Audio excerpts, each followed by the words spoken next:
Nama saya Nasima, umur saya 16 tahun. Ah, Ayah sudah meninggal, mak di sini dengan saya. Saya duduk dengan seorang abang punya anak. Abang buat kerja macam elektrik. Mak duduk rumah je. Saya sudah belajar di sini 6 tahun. Saya duduk di sini pun 6 tahun saja.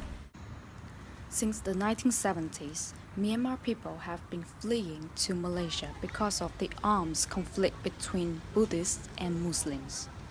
Until March 2017, there are 88.9% of refugees registered with UNHCR from Myanmar in Malaysia, and the population is 134,175. There are 20,000 Myanmar refugees are making a living in Selayang, Kuala Lumpur. In Malaysia, over 11,000 refugee children are school-going ages. Some private schools offer education for Myanmar refugee children, like Selayang Madrasah Hashimiyah. This private religious school has been founded 13 years ago by Hashim, who is a Myanmar refugee as well. Sekarang ni kita sini bangunan bayaran elektrik apa ni, alhamdulillah boleh pusing. Bayaran itu pembangunan ni begitu suci dia bayar.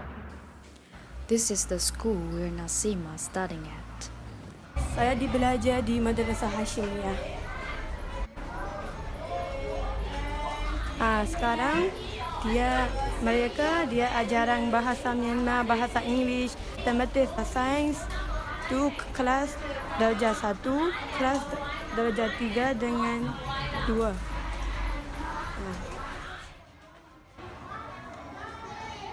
Darjah 5, darjah 4, aras 3. Aras 3 tu duduk buka puasa. Masa pun semua di sini. Sekarang ajaran Al-Quran dan Hafiz.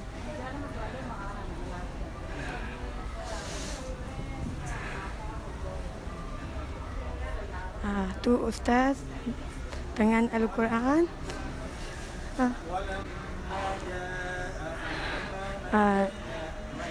Rehana dengan Majina, saya punya best friend. Dia sekarang baca Al-Quran. Wa in yaqtulukum faman alladhi yansurukum min ba'di wa 'ala Al-Quran dengan bahasa Myanmar, bahasa Inggeris, bahasa matematik, bahasa sains, bahasa Melayu, bahasa Inggeris. Sekarang ajar Al-Quran dengan bahasa Inggeris saja. So bahasa Inggeris sini ada cikgu? Ada seminggu sekali. Sekali hari Rabu. Tu almari untuk budak-budak. Satu paling besar jaga paling kecil. Sekarang dia orang untuk buka puasa masakan bubur. Wow, wanginya.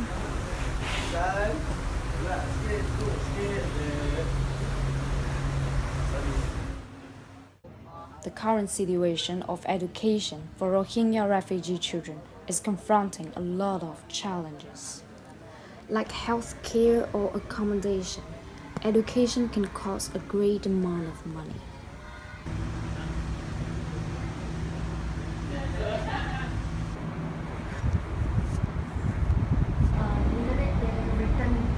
Written Rohingya Society cooperate with government and UNHCR and NGOs to provide help for refugee children. Yeah, that's only the news, but not Okay. How shall I say? It's not a practice yet.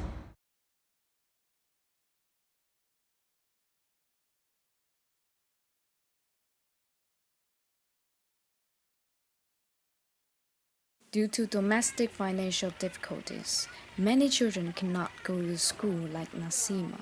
Most of the children, they cannot go to school, so some of those, they just only want to make money and they go to the work when they turn to 14 to 15 years old.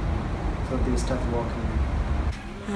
Selepas sekolah, pergi rumah rehat dan tolong mak cuci pinggan, bersih rumah.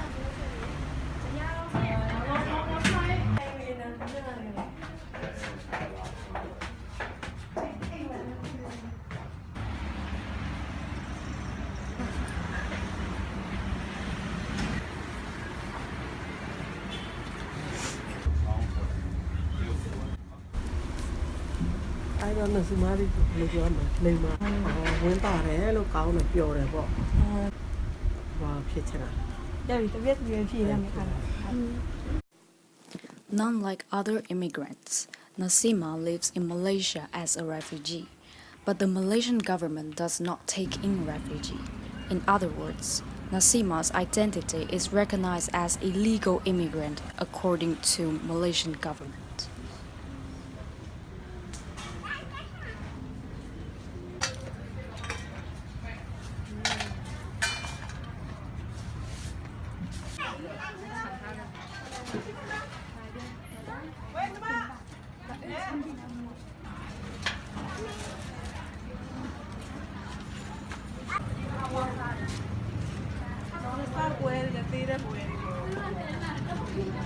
Saya baru sampai sini ada masalah banyak, macam tak pandai cakap bahasa Melayu, tak pandai cakap bahasa English, tapi makanan, minuman semua susah lah. Tapi sekarang ada senang sikit je. 3 tahun selepas baru dapat UNHCR. Sebelum dapat UNHCR ada susah banyak, macam kerja, makanan, minuman, duduk semua suka tak cukup gaji.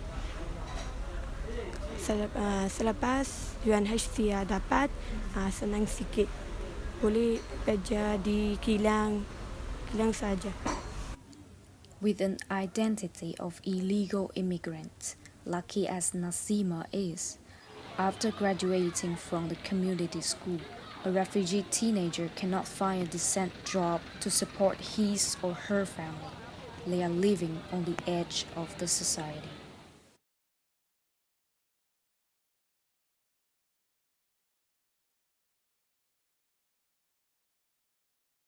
A lot of times when our kids first started the business, they couldn't speak a word of English at all. They couldn't read and write. They couldn't. There's some things they couldn't do lah. But the only thing that they had with them was a hunger for education, a hunger to further improve themselves, the hunger to better themselves. And so they came to school every day. And I think just within the span of a year, kids who couldn't read and write could write short essays. Kids who couldn't speak a word of English were communicating well with the other kids. Then kids, I think 2 years after that, kids who couldn't speak a word of English started being refugee teachers at other refugee schools. And today the workshop is really about how do we empower the communities to come to that place, how do we involve them in our decision making. All these communities that we go into have a lot of issues, the solutions are also amongst them. It's not for us to give them the solutions, because who are we? I mean, we don't come from similar backgrounds as them. We don't grow up in the environments. A lot of times refugees, whoever, the local poor, the migrant workers, we have to learn to look at them as equals, because only when we learn to look at them as equals, we learn to treat them just like how we treat our friends and family, can we fully empower them. Alhamdulillah kita campur tangankan itu apa ni Budi Suci, Budi Foundation kita campur tangan, kita mau jadi ada pelang jam juga training center. Sini 3 bangunan saja kita tempat ada training. Kita sana sewa training macam juga. Kita cai, kita kasih lembut, lembut, masak, cooking. Saya nak jadi seorang cikgu. Kalau anak-anak di sini ada susahkan pergi sekolah, ada susahkan, dia pun susahkan. So saya nak macam tolong ajaran dia. The situation of refugee children in Malaysia has been improved steadily thanks to NGOs and many others' aid. but those innocent children are far away from living in fearless and dignified lives. What we are trying to do is to make public more aware of this group of lives. More care, less prejudice.